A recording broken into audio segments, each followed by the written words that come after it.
What's going on, everybody? I'm Guns for Hire and welcome to Game Flash News. Now, this is a very interesting article, and to be quite honest with you, I'm not exactly sure how I feel about it. I don't know if I somewhat agree with them, if I'd say, yeah, it shouldn't really affect anything, it shouldn't really be an issue, or I don't know, and I'm very curious to know how you feel about this. So put your comments below, tweet me as well. Any of you follow me on Twitter, you know that I'm constantly reading Twitter. That link is in the description below as well. Follow me there and give me your feedback. Let me know how you feel, because honestly, this one's a little bit confusing for me. Basically, the Red Cross, you know, the Red Crosses around the world, they go to the war zones and everything. They help, they set up like free clinics for refugees, people that are injured. They do a lot of good around the world. I mean, you don't really piss on the Red Cross. They do a lot of good. The tsunamis are there, everything. They're there to help humanity in times of crisis. What they're calling for is what they say is not censorship, and this is where I'm kind of getting an issue. Whether it is censorship or not censorship, I don't know. But what they want is for gamers to be punished for war crimes in games like Call of Duty, Battlefield, and even things like Grand Theft Auto. If you smash ambulances or whatever. Grand Theft Auto is a bit of a... I would have an issue with that one, because that one is about chaos. You're not worried about war crimes. So for Red Cross, if they're even talking, I don't know if they specifically mentioned Grand Theft Auto. I can't remember in the article. You can read it yourself. Of course, the link is in the description. But because, I mean, you're playing a criminal. I mean, to be punished for war crimes as a criminal would be ridiculous. They're breaking the law like every second they breathe, so it doesn't really matter. But in Call of Duty and Battlefield, typically you're playing the good guy, or whatever side it is, you know, normally the American or the British or whatever, as you're going through. So as you're playing the good guy in this, they want to be able to punish you for war crimes, like some sort of in-game punishment for killing civilians, right? So if you go by and you kill civilians, you're like, it's funny, bah, bah, bah, bah, bah, bah. You know what I mean? First of all, it's not in the nature of the game. But they say, you know what, we don't want to limit you. You can still shoot them, but you're going to be punished. You'll receive a punishment for not doing your job as a soldier.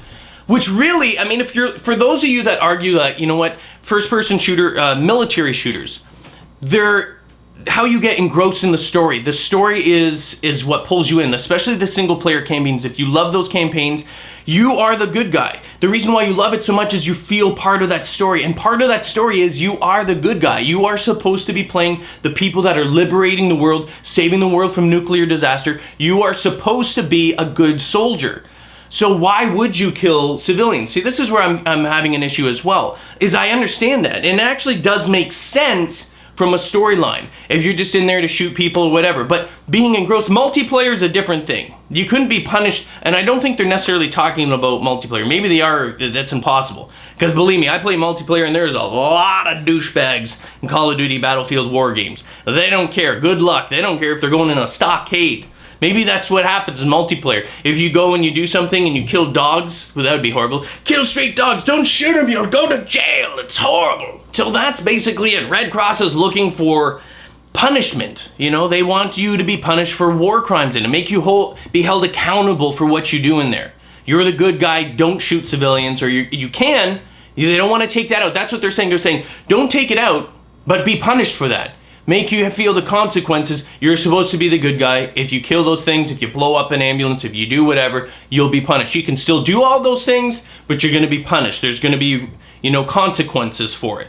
I don't know how I feel about that. I mean, essentially all the same elements will be in the game. It's just there's going to be an additional punishment for not being the good guy. You know, does it take away from your creative freedom? I mean, that's really, the point is that the campaign is made for you to be the good guy.